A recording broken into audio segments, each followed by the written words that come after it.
கம்பன் வீட்டு கட்டுதறியும் கவிப்பாடும் என்ற பழமொழிக்கு அர்த்தம், ஒரு மகாகவியின் தாக்கம் அவர் வீட்டில் உள்ள பொருட்களிலும் பயிலும் என்று செய்தி. அதாவது கம்பர் பாட்டால் தாக்குண்டு இன்னும் செலுத்தப்படாமல் காலியாக உள்ள காட்டு தறிகளும் கூட கவிப்பாடும் என்று அர்த்தம். ஆண்டி மகன் ஆண்டியானால் நேரம் அறிந்து சங்கு ஊதுவான் என்ற பழமொழிக்கு அர்த்தம், தந்தை தொழிலும் பழக்கமும் மகனுக்கு எளிதில் வரும் என்று பொருள். ஒற்றை காலில் நிற்கிறான் என்ற பழமொழிக்கு அர்த்தம், விடாமுயற்சியுடன் ஒரு கடினமான செயலை செய்பவன் குறித்து சொன்னது.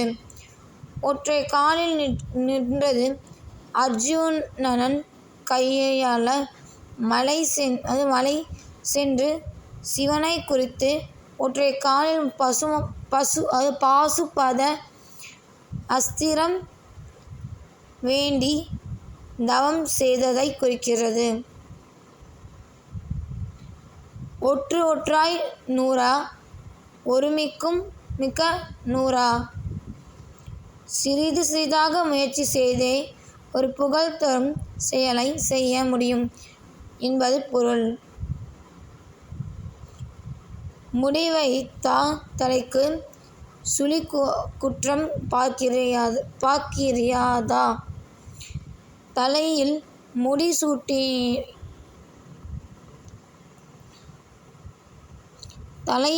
சூட்டிய பின் அந்த தலையின் சூழியை ஆராய முடியுமா?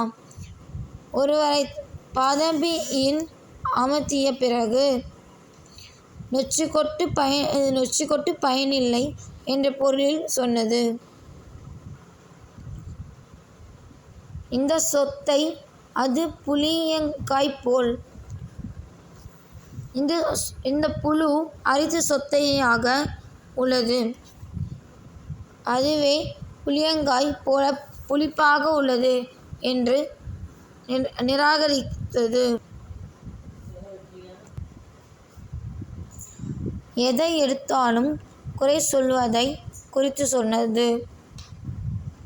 இதுதான் இந்த பழமொழிக்கு அர்த்தம்.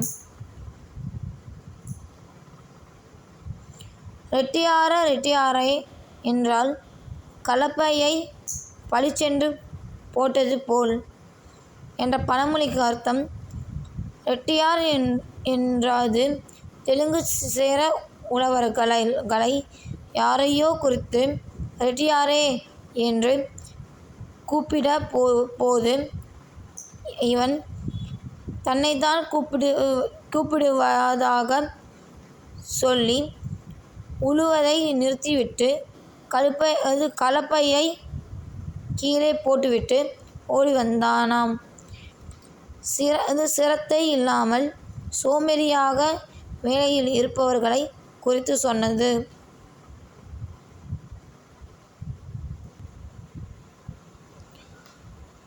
அபியாசம் குசா வித்தை, அனுபவத்தின் விளையும் கல்வியே நம்பிக்கை தரும்.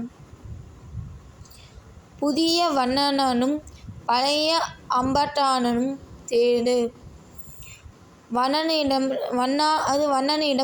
இருக்க வேண்டியது உடல் வலிமை, அது புதிய. இளமை வண்ணனிடம் அதிகம் இருக்கும். நவித்தனிடம் இருக்க வேண்டியது நமது ஏற்றபடி முடிவெட்டு திறமை, அதான் பழகியவனுக்கே கைவரும். வண்ணல் புதிய வண்ணங்கள், நவீனன்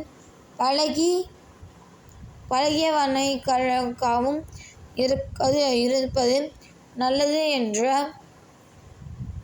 பொருளில் சொல்லப்பட்டது.